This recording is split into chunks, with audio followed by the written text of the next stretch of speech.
Hello students, welcome to digital platform of Winsome international school. आज हम पढ़ेंगे chemistry में क्लास 11 का chapter number 3 classification of elements and periodicity in properties के बारे में। हमने इससे पहले बहुत सारी प्रॉपर्टीज को पढ़ लिया है, जैसे atomic radius, ionic radius, ionisation energy, electron affinity और इलेक्ट्रॉन गेन, एंथैल्पी और इसके अलावा इलेक्ट्रॉन नेगेटिविटी को पढ़ लिया है, जिसमें इलेक्ट्रॉन नेगेटिविटी कंबाइंड इफेक्ट होता है। कंबाइंड जब मॉलिक्यूल के फॉर्म में होता है तब एटम की नेचर को शो करता है, और बाकी सब जितनी भी है वो इंडिविजुअल एटम के लिए शो की जाती है।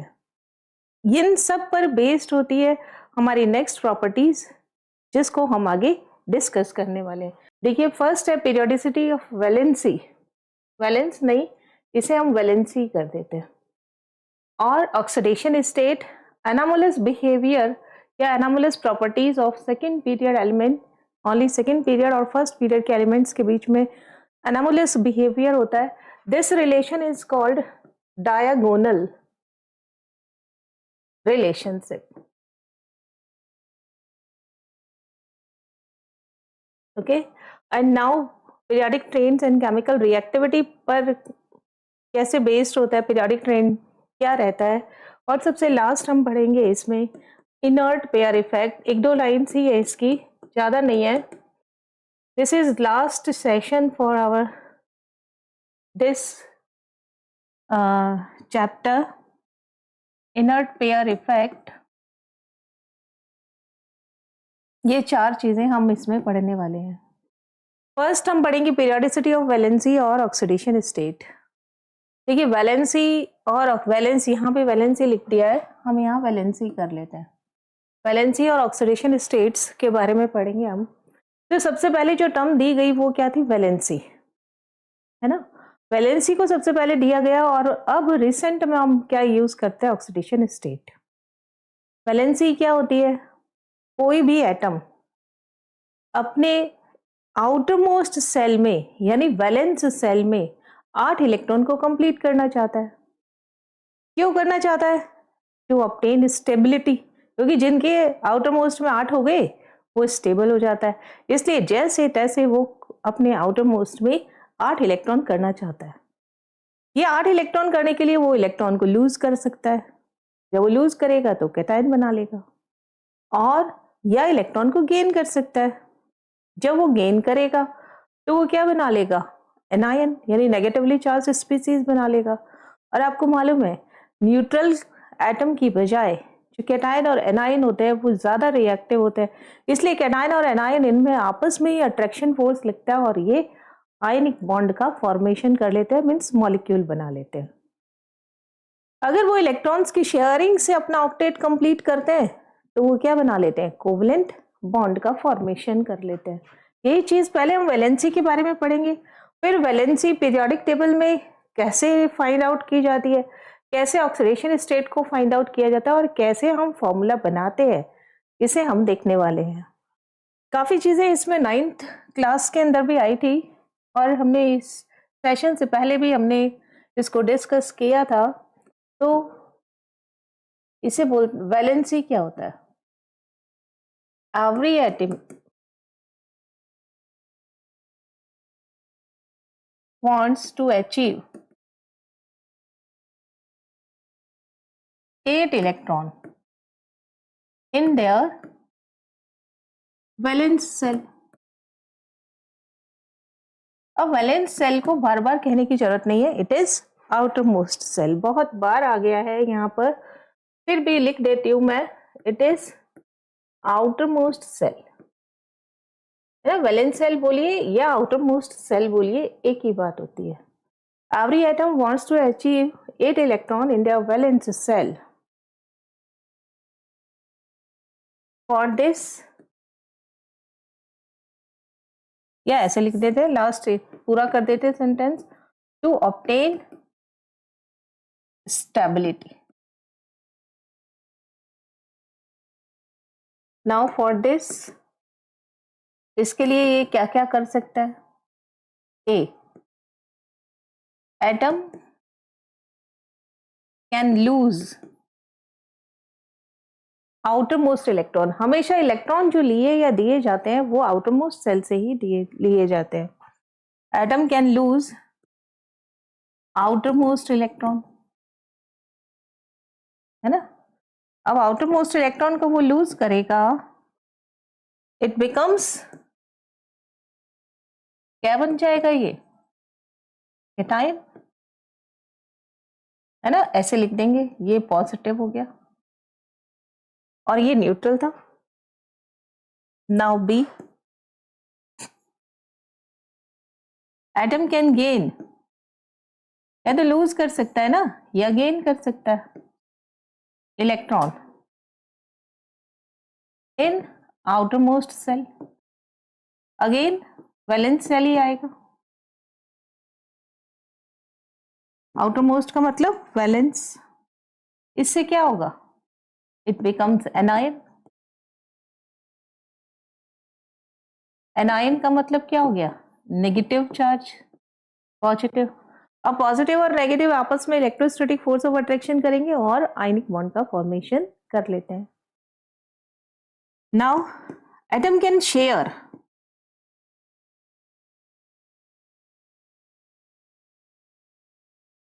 outermost electron,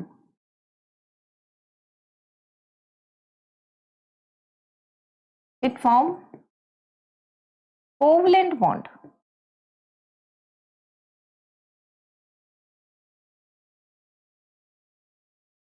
okay.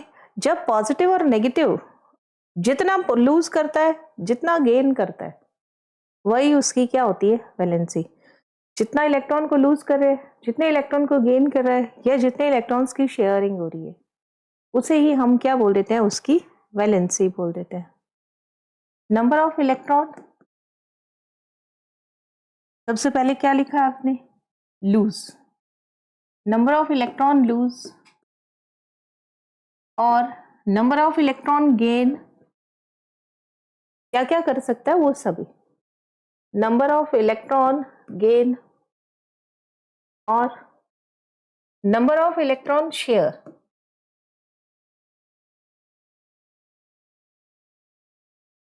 Is called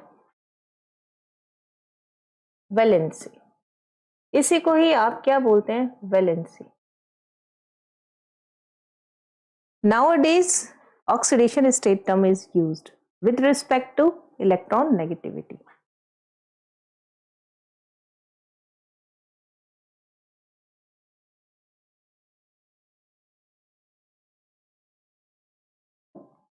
Now when atoms are removed from their valency in a molecule, then charge on each atom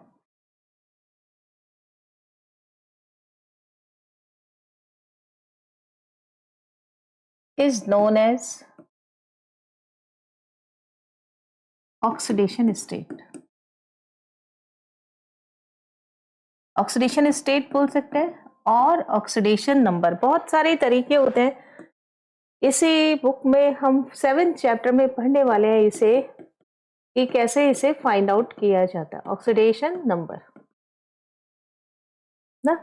अब nowadays these term is used frequently instead of valency।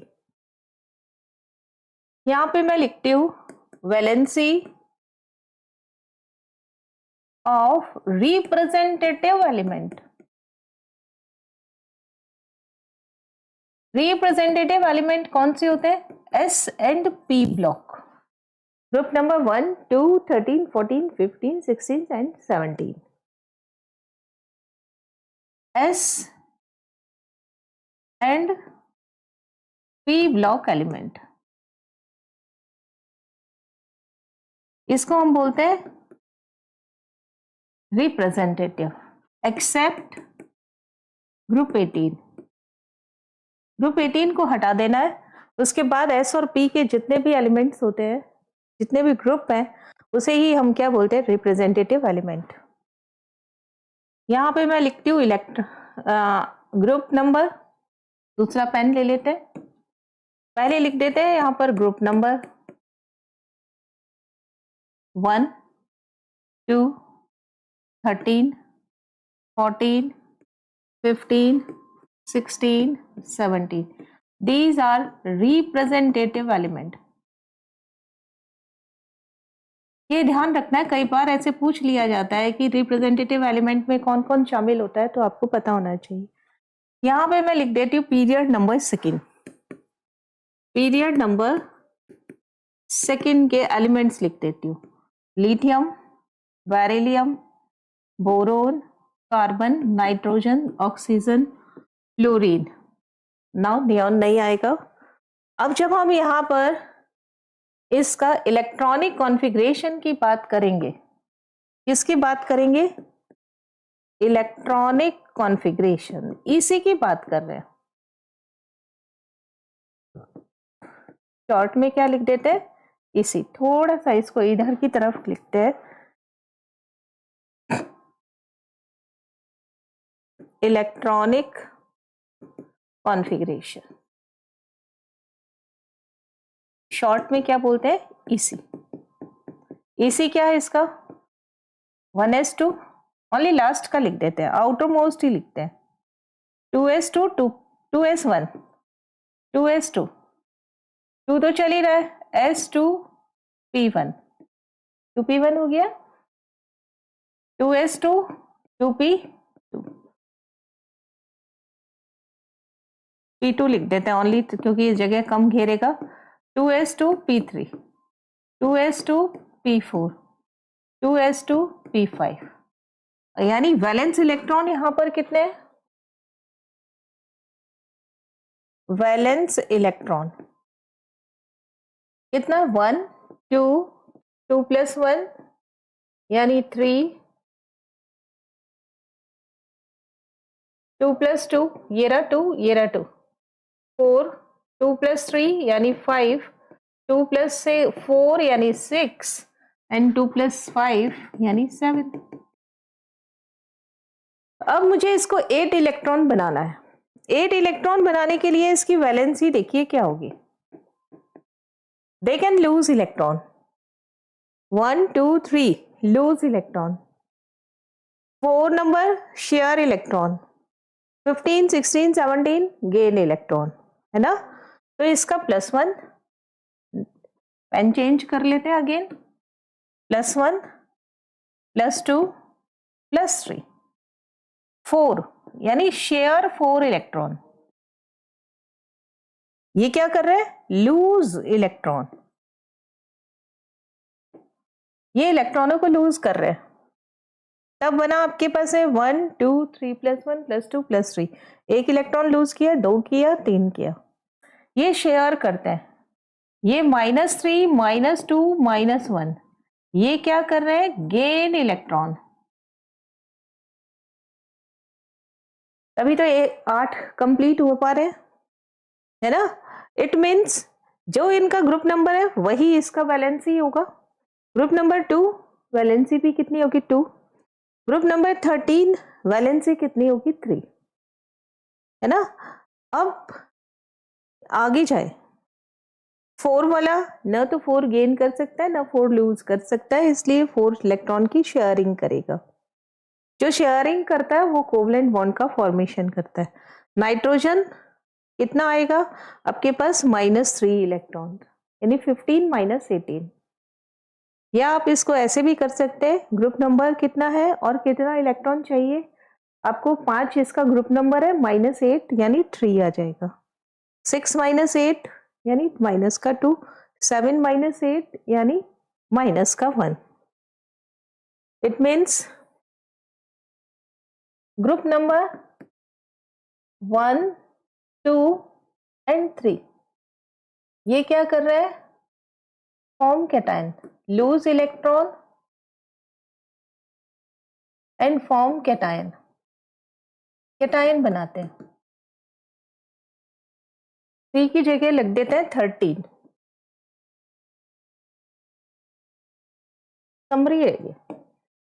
और 14 share electron, जो share करेगा electron वो क्या बनाएगा, covalent bond. Covalent bond. Group number 14 हो गया, 15, 16, 17, ये क्या करेगा, gain electron and form anion. Okay, अब एक एग्जाम्पल देखिए, जैसे सोडियम है, Na है, इस पे कितना चार्ज हो गया, +1, क्योंकि ये ग्रुप नंबर किस में आ रहा है, 1 में। Cl, इस पर कितना चार्ज हो गया, ग्रुप नंबर 17, ये किस में आ रहा है, ग्रुप नंबर 1 में। ये किस में आ रहा है, 17 में। तो इस पे +1 चार्ज, इस पे -1 चार्ज, तो आपके पास क्या कंपाउंड बन जाएगा, NaCl। ये क्या हो गया, कंपाउंड। इसमें आयंस के बीच में अट्रैक्शन हुआ है तो क्या हो गया, आयनिक कंपाउंड हो गया।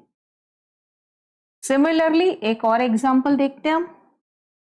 अगर मैं यहां करूं Mg पर कितना चार्ज होगा, 2, क्योंकि ग्रुप नंबर किससे आ रहा है, 2 से आ रहा है।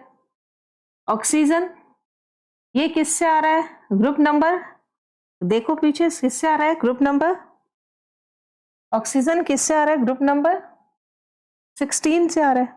ग्रुप नंबर 16 से आ रहा है, मीन्स इसकी वैलेंसी कितनी है, -2 है ना। 18 करने के लिए, 8 करने के लिए कितना आ जाएगा, -2 इलेक्ट्रॉन। ये क्या बनाएगा, MgO, अगेन क्या बना रहा है, आयनिक कंपाउंड। इस तरीके से आप हाइड्रोजन के साथ, ऑक्सीजन के साथ, हैलोजन के साथ कंपाउंड का फॉर्मेशन कर सकते हैं। और देखिए कार्बन और हाइड्रोजन, हाइड्रोजन क्या दिखाएगा यहाँ पर, एक एक इलेक्ट्रॉन होता है इसके पास, है ना, कार्बन और हाइड्रोजन। यहाँ पे कार्बन के पास कितने इलेक्ट्रॉन है, वैलेंस इलेक्ट्रॉन 4, हाइड्रोजन के पास वैलेंस इलेक्ट्रॉन कितना है, 1। तो ये क्या करेगा, शेयरिंग करेगा, इनके 1-1 इलेक्ट्रॉन की शेयरिंग, यानी हाइड्रोजन तो क्या करेगा, 1 इलेक्ट्रॉन की शेयरिंग, हाइड्रोजन क्या कर रहा है, 1 इलेक्ट्रॉन की शेयरिंग, 1 इसका 1 इसका, हाइड्रोजन 1 इलेक्ट्रॉन की शेयरिंग। कार्बन कितने इलेक्ट्रॉन की शेयरिंग करेगा, कार्बन के पास 1 2 3 4 है, 4 इलेक्ट्रॉन की शेयरिंग करेगा। 4 इलेक्ट्रॉन की शेयरिंग, ये लिखो 4 इलेक्ट्रॉन्स की शेयरिंग कर रहा है, एक इसका एक इसका एक इसका एक इसका, तो it is CH4, CH H H H, तो ये क्या बन गया, CH4, शेयरिंग ऑफ इलेक्ट्रॉन। और शेयरिंग ऑफ इलेक्ट्रॉन होगा तो ये क्या बनाएगा, कोवलेंट बॉन्ड बनाएगा, कोवलेंट मॉलिक्यूल या कोवलेंट बॉन्ड का फॉर्मेशन करेगा। ओके, एक और इसी तरीके का क्वेश्चन हम देखेंगे जो कि बहुत ही इंपॉर्टेंट है आपके,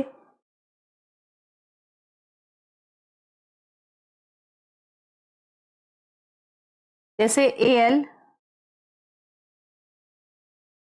क्वेश्चन Al Cl H2O का होल 5,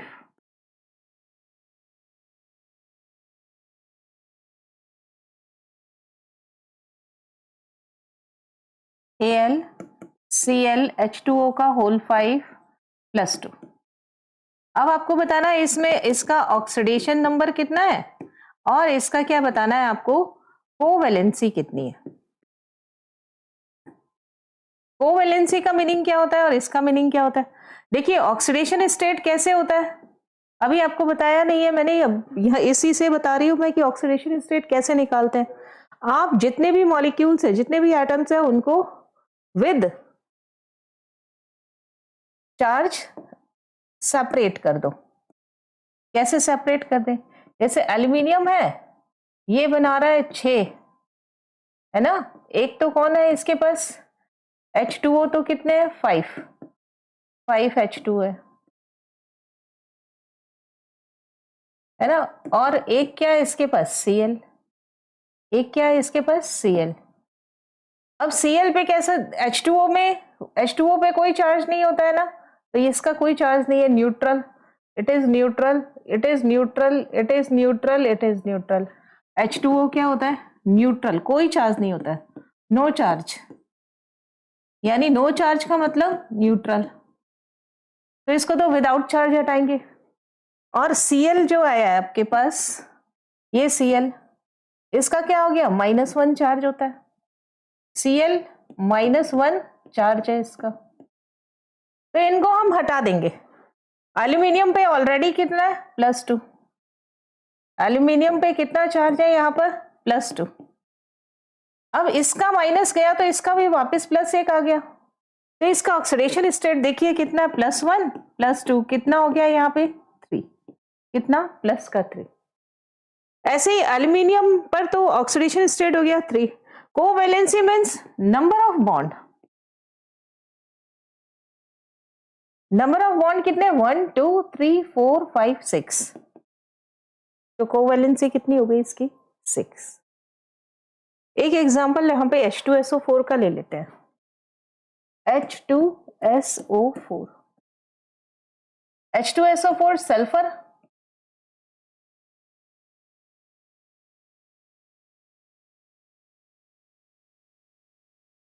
गिन सकते हैं आप इसे, 1 2 3 4, O4 है, H2 है, S1 है। अब आपको सबको इसका क्या निकालते हैं, हम वैलेंसी नहीं निकालते सल्फर की, सल्फर का क्या फाइंड आउट करेंगे, ऑक्सीडेशन स्टेट।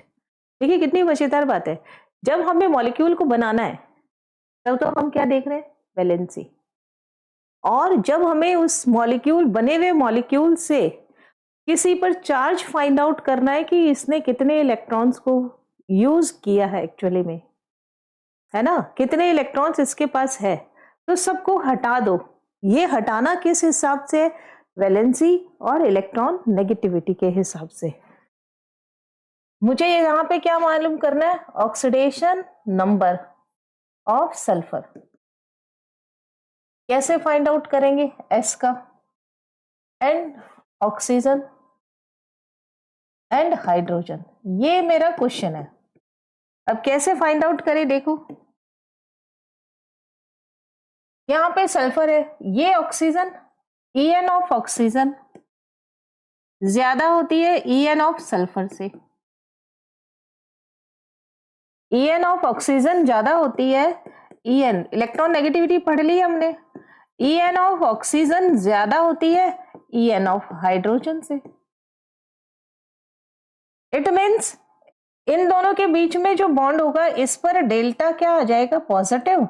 यार डेल्टा क्यों करें, पूरा ही कर लेते हैं, इलेक्ट्रॉन इसके पास गया +1, इसके पास -1, अगेन इसके पास -1, इसके पास +1, क्योंकि इसकी En हाइड्रोजन की कम है, जिसकी कम होती है उससे पॉजिटिव होता है, जिसकी ज्यादा होती है उसमें नेगेटिव चार्ज होता है। सल्फर के पास भी तो यही है, सल्फर भी तो यही कह रहा है कि मेरी En तो कम है, ऑक्सीजन की ज्यादा है, तो एक बॉन्ड है ना, तो एक बॉन्ड मतलब -1, इस पे इसके लिए कितना हो गया, +1, अगेन +1 और -1, है ना। अब यहाँ पे कितने, दो बॉन्ड है, दो बॉन्ड है मतलब -2, और इस पे कितना हो जाएगा, +2, अगेन इस पे +2 और इस पे क्या हो जाएगा, -2।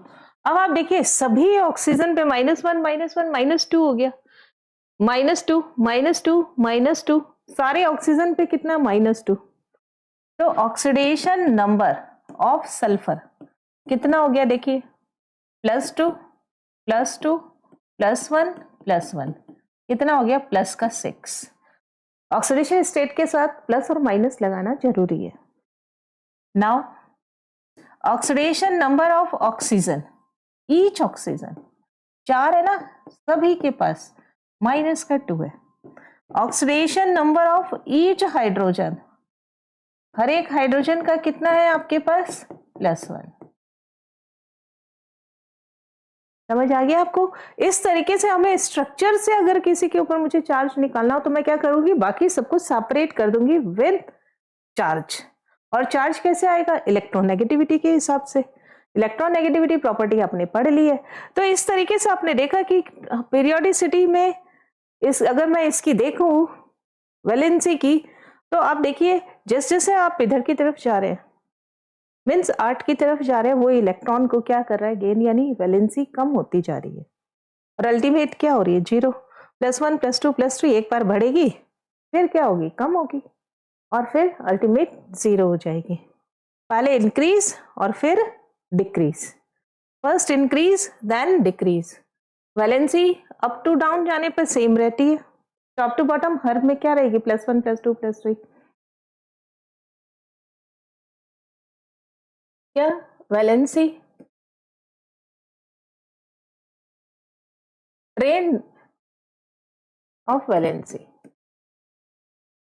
इन पीरियोडिक टेबल,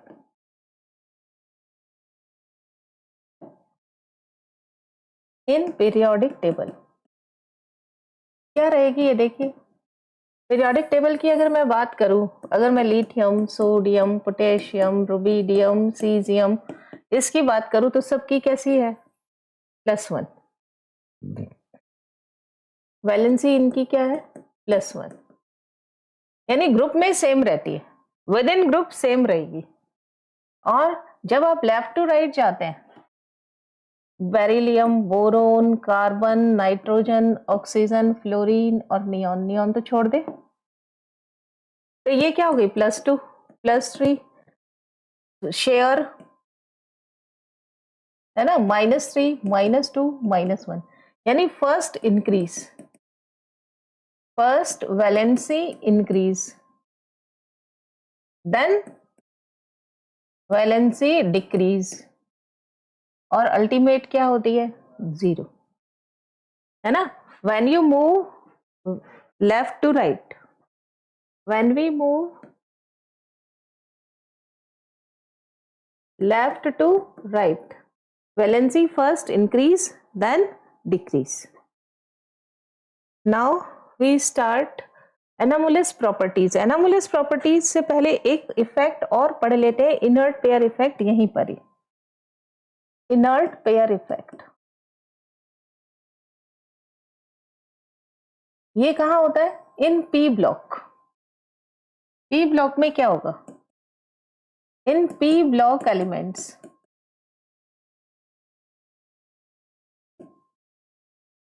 सिर्फ पी ब्लॉक में होता है। पेयर का मतलब जोड़ा, 2। इनर्ट मतलब रिएक्शन नहीं करेंगे। 2 electron can not take part in valency. 2 electrons when cannot take part in valency, then valency decreases with 2 numbers. In p block elements, when we move top to bottom, p block की बात होगी सिर्फ यहां, p block ये ध्यान रखना, when we move top to bottom, आप top to bottom की तरफ जा रहे हैं, valency decreases with pair of electron और 2 इन नंबर, है ना। कैसे? एग्जाम्पल देखिए,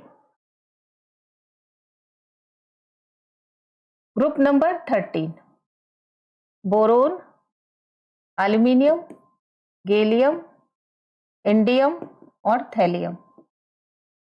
बोरोन क्या दिखाता है? +3 वैलेंसी। ये क्या दिखाता है? +1 वैलेंसी, है ना।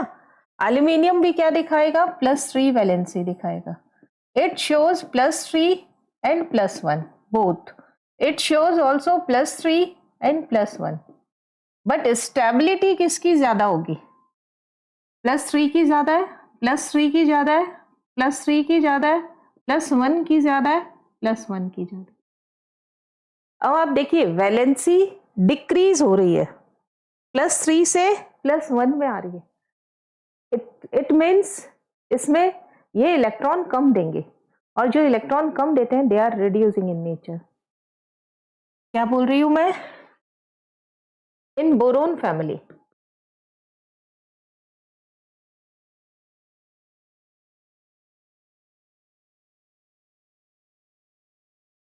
top elements shows +3 valency, while bottom element कौन है? Thallium shows +1 valency. It means Tl+3 किस में बदल जाता है? Tl+1. ऑक्सीडेशन नंबर इसका क्या हो गया? कम. ऑक्सीडेशन नंबर क्या हो गया? +3 से क्या आ गया? +1, डिक्रीज हो गया. और जब ऑक्सीडेशन नंबर डिक्रीज होता है तो इसको क्या बोलते हैं हम? रिडक्शन. और इट मीन्स जिसका रिडक्शन होता है it is good oxidising agent. OA यहां लिख देती हूं, OA इज ऑक्सीडाइजिंग एजेंट.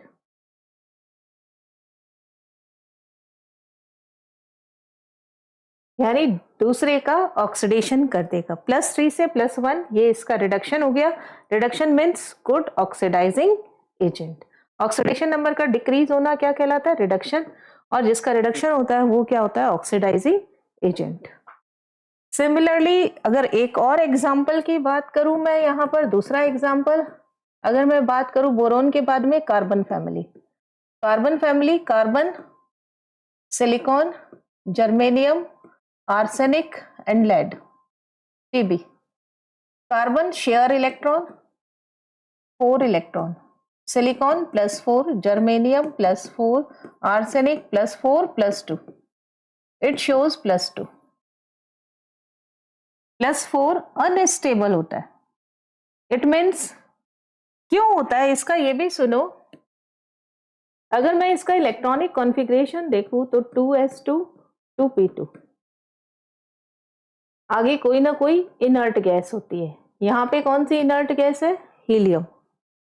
यहां पे कौन सी हो जाएगी? Neon 3s2 3p2. Argon, krypton, xenon. आगे 4s2 4p2, 5s2 5p2, 5s2 5p2, 6s2 6p2. अब जब हमें इलेक्ट्रॉन निकालने की बारी आती है तो इसके तो ये चारों इलेक्ट्रॉन शेयर करेंगे, है ना? Share 4 electron. 4 इलेक्ट्रॉन रिमूव हो गए, 4 इलेक्ट्रॉन रिमूव हो गए. 4 भी हो सकते हैं, 2 भी हो सकते हैं. यानी कभी कभी ये निकलेंगे, कभी कभी चारों निकल जाएंगे. यहां पर ये electron can not loose.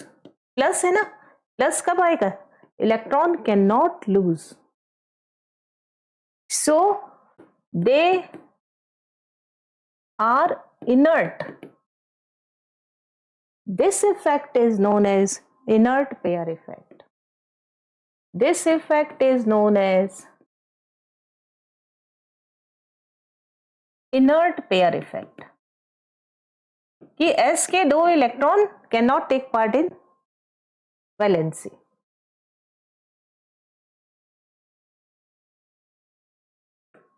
S electrons,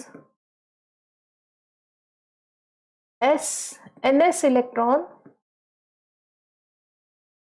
not take part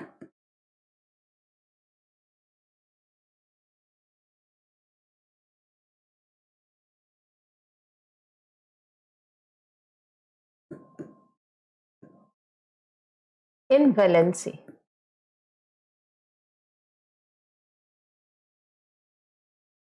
They are inert. This effect is inert pair effect.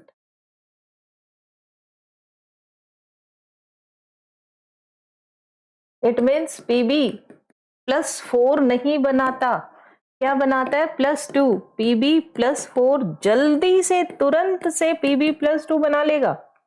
Pb +2 बनाते ही ऑक्सीडेशन नंबर क्या हो गया? 4 से 2 डिक्रीज. जब ऑक्सीडेशन नंबर डिक्रीज तो रिडक्शन, जिसका रिडक्शन वो good OA, good oxidising agent होता है। पी ब्लॉक में टॉप टू बॉटम जाने पर ऑक्सीडेशन नंबर डिक्रीज होता है। इन पी ब्लॉक लिख देती हूँ, बहुत कॉमन सा कंसेप्ट है ये जो आपको ध्यान रखना पड़ेगा, very important line.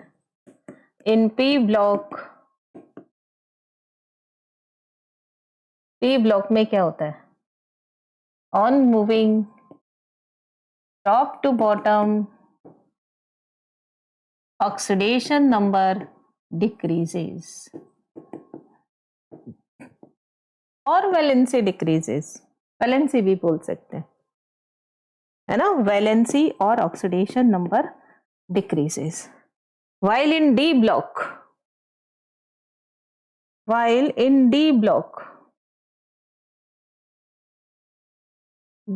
Element,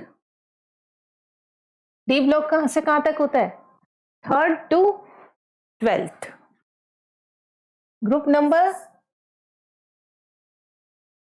3rd to 12th, on moving top to bottom oxidation number increases, they show variable valency, बदलती रहती है, वेरिएबल वैलेंसी। ओके, ये ध्यान रखने डी ब्लॉक के बारे में। एक्टिनॉइड्स, एक्टिनॉइड्स कौन है, F5F elements, also shows variable valency, बदलती रहती है, एक जैसे नहीं रहती। ये दो चीजें ध्यान रखेंगे। Now anomalous properties of second period elements. Second period element की एनामोलस प्रॉपर्टी क्या होती है? एनामोलस प्रॉपर्टी को आप दूसरा नाम बताया था डायगोनल रिलेशनशिप। डायगोनल रिलेशनशिप का मतलब अपने वालों के साथ मधुर संबंध नहीं है, पड़ोसी के साथ बहुत मधुर संबंध हो, तब क्या हो जाता है diagonal relationship. Group number second के element, first element group number 3rd के सेकंड एलिमेंट के साथ अच्छे संबंध रखता है, एक जैसी प्रॉपर्टीज रखता है। क्या बोल रही हूँ, group number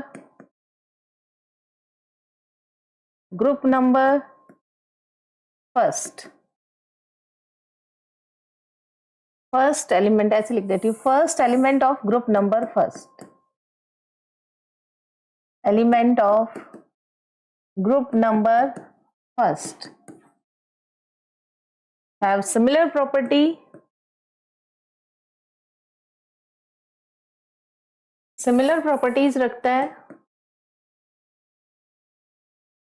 with second element of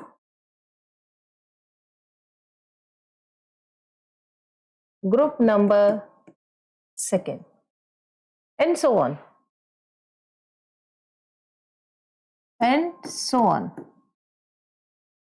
चलता रहता है। कैसे, यहां पे मैं लिख रही हूं पीरियड नंबर सेकेंड और period number 3rd, group number first, group number second, group number 3rd, group number 4th, यही तक चलता, आगे वीक हो जाता है। एलिमेंट देखिए क्या है, lithium, beryllium, boron, carbon, sodium, magnesium, aluminium, silicon.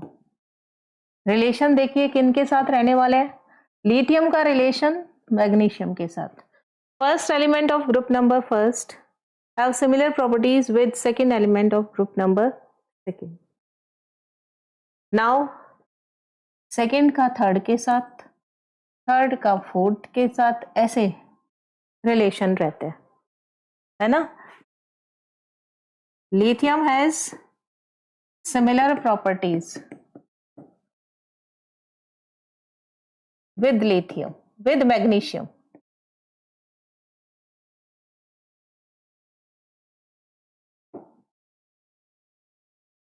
Now next lithium के बाद कौन आएगा? Beryllium has similar properties with aluminium. Boron has similar properties with silicon. This relation is known as diagonal relation. It is due to diagonal relation is due to, ऐसे क्या कारण रह गए कि वो अपने के साथ नहीं संबंध दिखाता, अपने के साथ सिमिलर प्रॉपर्टीज नहीं दिखाता, साथ वाले के सेकंड एलिमेंट के साथ दिखाता है। ऐसी क्या मजबूरी है इसकी? मजबूरी है इसके पास फर्स्ट सिमिलर एटॉमिक रेडियाई, इनके एटॉमिक रेडियाई सिमिलर होते हैं, मतलब लिथियम का और मैग्नीशियम का रेडियाई सिमिलर होगा। सिमिलर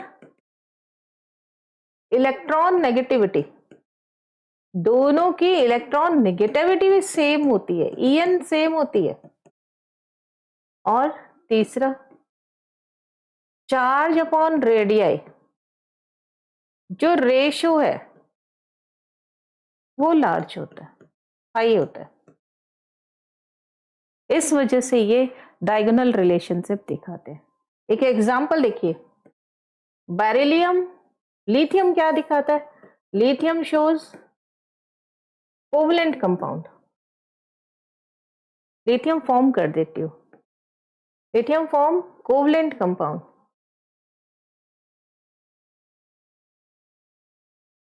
वाइल अदर मेंबर्स कौन है?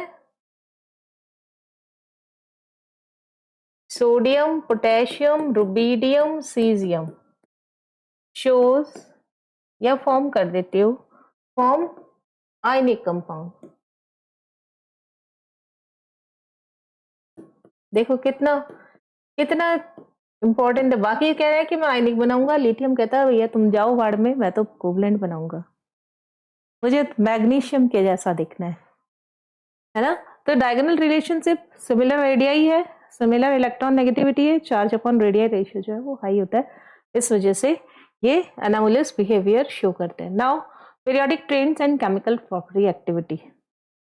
केमिकल रिएक्टिविटी किन की ज्यादा होगी? जिनकी आईपी ज्यादा हो, दोनों ही एक्सट्रीम होने चाहिए, या तो इलेक्ट्रॉन गेन एंथैल्पी हाई हो या आईपी हाई हो, है ना, या दोनों ही लो हो, तब भी क्या हो जाएगा, ये केमिकली रिएक्टिव हो जाएगा।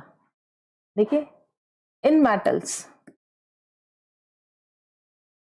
मेटल्स में क्या होता है? Have low IP, low ionisation energy. जब हम मेटल की बात करते हैं तो वो लो आयनाइजेशन एनर्जी शो करता है। जब वो लो आयनाइजेशन एनर्जी शो करेगा, इट्स En, इलेक्ट्रॉन नेगेटिविटी, ये भी क्या होती है? लो होती है। En भी लो है, Ip भी लो है, easily form cation, easily form cation by losing electron. So they are very reactive. They are very reactive. फटाफट पड़े रहेंगे, है ना, पड़े पड़े रिएक्शन, ऑक्सीजन से रिएक्शन कर लेंगे, हाइड्रोजन से कर लेंगे, कोई सल्फर मिल गया उससे कर लेंगे, तो ये पड़े पड़े रिएक्शन कर लेते हैं। आपने बहुत बार सुना होगा सोडियम खुले में रख दो आग लग जाएगी, है ना। क्यों आग लग जाती है? क्योंकि वो तो लूज कर रहा है इलेक्ट्रॉन, फटाफट ऑक्सीजन से रिएक्शन करेगा और एक्सोथर्मिक रिएक्शन हो जाएगी और आग पकड़ लेते हैं। ऐसे ही वाटर के अंदर डालोगे तो ब्लास्ट हो जाता है, हाइड्रोजन निकाल देता है ये। They are very reactive. क्यों रिएक्टिव है? क्योंकि इसके IP बहुत ही कम है। अगर मैं बात करूं on moving top to bottom, अगर आप टॉप टू बॉटम जाएंगे तो आयनाइजेशन एनर्जी क्या होगी, यहां पीछे ही लिख देती हूँ। On moving top to bottom, top to bottom ionisation energy decrease. cesium has lowest IP, सबसे कम IP होता है। So easily lose electron, used in photoelectric effect। Photoelectric effect में तो हमें ऐसा ही चाहिए ना, जो लाइट पड़ते ही इलेक्ट्रॉन दे दे। Photoelectric effect. एक चीज और, oxides and hydroxides of, oxides and hydroxide of metals कैसे होते हैं? Basic in nature.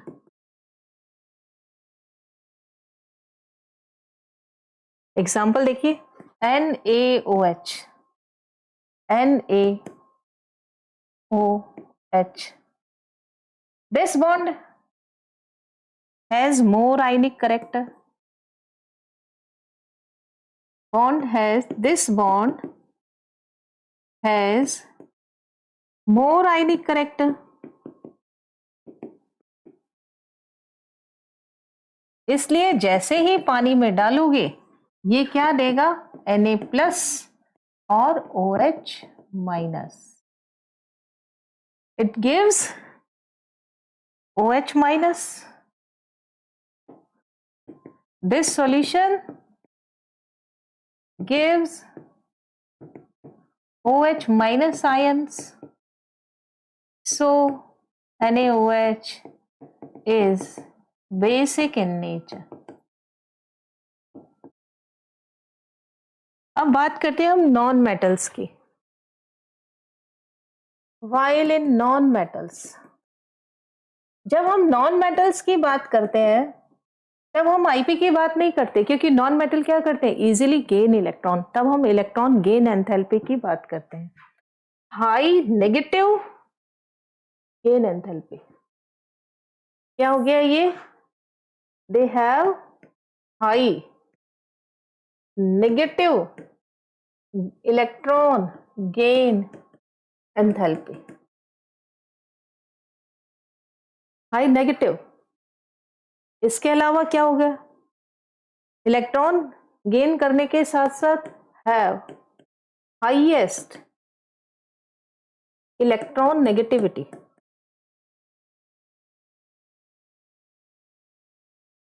So they easily gain electron. दोनों ही कंडीशन एक्सट्रीम है। IP एकदम कम हो गई है, EA एकदम ज्यादा हो गई है माइनस में। तो ये क्या हो गया? एक्सट्रीम कंडीशन होनी चाहिए। इजिली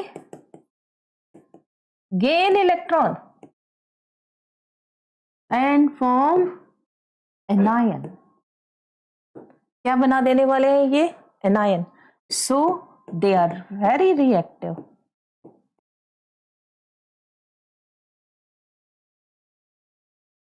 बहुत ज्यादा रिएक्टिव होते हैं। नाउ अगर मैं बात करूं यहां पर हाइड्रोक्साइड एंड ऑक्साइड्स की, hydroxide and oxides of non-metal are acidic in nature। पूछते हैं ये कि क्यों है एसिडिक। आपने HCl सुना होगा, H plus Cl minus, H plus दे रहा है, it means it is acidic. अभी हम बात कर रहे हैं HOCl की। तो नाउ अब इसमें क्या हो गया? दिस बॉन्ड इज मोर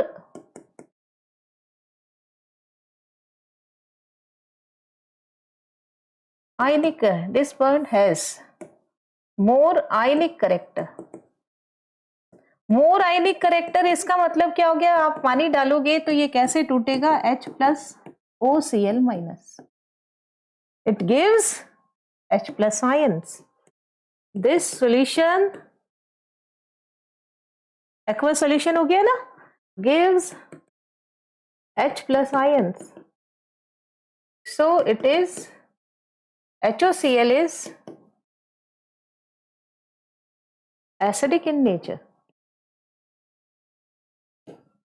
लेकिन जो दूसरे होते हैं कई ऐसे भी होते हैं जो कि न्यूट्रल होते हैं और कई ऐसे होते हैं जो एम्फोटेरिक होते हैं. एग्जाम्पल देखिए एक और, एम्फोटेरिक ऑक्साइड्स कौन है, Al2O3. Al2O3. एम्फोटेरिक का मीनिंग क्या होगा, it behave as both acidic and basic. कैसे, Al2O3 है, अगर मैं एसिड के साथ रिएक्शन कराऊंगी तो रिएक्शन कर लेगा और इस समय ये किसकी तरह बिहेव करेगा, बिहेव एज बेस. इसी तरीके से Al2O3 है, अगर ये मैं इसकी बेस के साथ रिएक्शन कराऊंगी, यस हो जाएगी क्योंकि it is behave as acid. तो एसिड की तरह भी बिहेव कर लेता है, एसिड बेस की तरह भी कर लेता है, it is amphoteric in nature. जबकि कार्बन मोनोऑक्साइड, नाइट्रोजन का oxide, it is neutral in nature.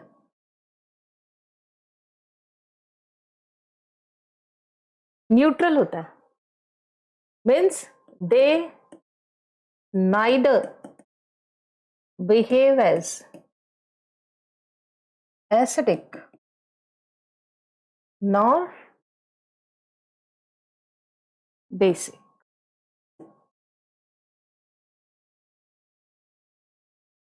ना तो ये एसिड की तरह बिहेव करेंगे ना ही ये बेस की तरह. अगर मैं बात करूं यहां पर Cl2O7, Cl आ गया तो आपको क्या बताना है, इसकी तरह बिहेव, क्या हो गया, एसिडिक. अगर मैंने कह दिया यहां पर Na2O तो ये क्या हो गया, बेसिक. मेटल आते ही बेसिक.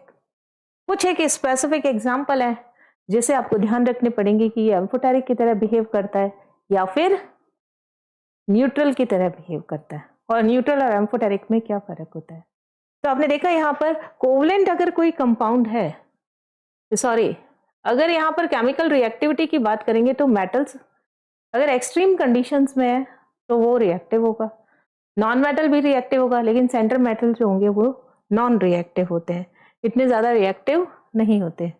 तो इस आज के सेशन में आपने देखा कि किस तरीके से पीरियोडिकली चेंज होता है केमिकल प्रॉपर्टीज में और कैसे केमिकल प्रॉपर्टीज दूसरी प्रॉपर्टीज पर डिपेंड करती है.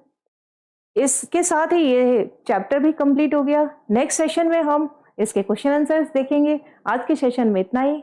Now thank you so much.